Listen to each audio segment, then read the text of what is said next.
کمالات کو دیکھ کر، چال چلن کو دیکھ کر، عبادات کے انداز کو دیکھ کر میں نے اپنی خواہش کو ظاہر کیا، حضور میں آپ کے ہاتھ پر بیعت کرنا چاہتا ہوں، اس لیے کہ آپ کا ہر قدم شریعت مطہرہ کے مطابق ہے، آپ کی گفتار کا انداز دین اسلام کے مطابق ہے، آپ کی نگاہیں دین اسلام کے پابندی اس پر جو عہد ہے ان پر پورا کا پوری پابند ہے۔ میرے نبی رحمت سرکار کے اس غلام نے، خواجہ معین الدین چشتی اجمیری سرکار نے آپ سرکار کے عثمان ہارونی سرکار کے ہاتھ پر جب بیعت کرتے ہیں تو آپ نے فرمایا کہ بیٹا یہ ارادہ ہمارا جو بہترین سفر کا ہے، اگر تم جانا چاہو تو ہم اللہ کی بارگاہ میں تیری بھی درخواست پیش کریں گے اور ان علماء مصطفیٰ کی درخواست اللہ کی بارگاہ میں عرض و گزار کریں گے۔ حضرت عثمان ہارونی سرکار فرماتے ہیں میں نے خواجہ معین الدین چشتی سرکار کو جب یہ باتیں سنائی کہ ہم اللہ کی بارگاہ میں بیت اللہ کا طواف کرنے کا ارادہ رکھتے ہیں اور اس عظیم سفر کی طرف روان دوا ہے، تو آپ سرکار بھی ہمارے اس قافلے کا حصہ بن کر ہمارے ساتھ سفر کر رہے ہیں۔ حضرت خواجہ معین الدین چشتی اجمیری سرکار فرماتے ہیں بیت اللہ کا طواف مکمل ہوا اور میرے مرشد کریم نے اللہ کی بارگاہ میں ہاتھ اٹھائے، بیت اللہ شریف میں کھڑے ہو کر عرض و گزار کی، مولا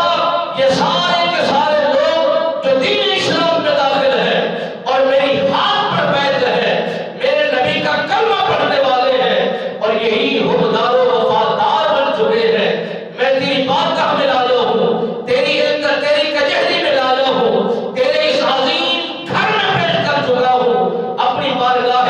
ربوبیت کے اندر اس قافلے کو، اس بہترین جوانوں کو، اس گلدستے کو قبول کیجئے۔ حضرت عثمان ہارونی سرکار فرماتے ہیں یہ درخواست قبول ہو گئی اور منظور ہوئی، لوٹے مدینہ المنورہ کی سرزمین پر اور اس طرف ہم نے سفر کیا تو عجائبات ہم دیکھ رہے ہیں، راستے میں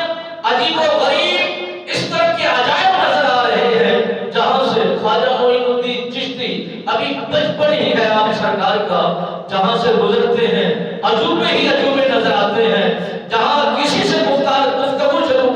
کرتے ہیں تو ایسا مدلل جملوں کا آغاز کرتے ہیں اور بہترین جملوں کا آغاز کیا جاتا ہے کہ سارے کے سارے مرشد سمیت یہ چاہتے ہیں کہ اجمیری بولتا رہے، لب بولتا رہے، جملوں کا آغاز کرتا رہے، ہم حشاش وشاش ہو جاتے ہیں، تر و تازہ ہو جاتے ہیں۔ جب یہ قافلہ مکہ کی سرزمین سے روانہ ہوا، مدینہ المنورہ کی طرف روان دوا ہوا، اس دور کے سفر کو ایک لمحے کے لیے اگر ذہن میں نشین کرے اور گریبان میں جھانک کر دیکھے، وہ پیدلوں کا سفر، اونٹوں کا سفر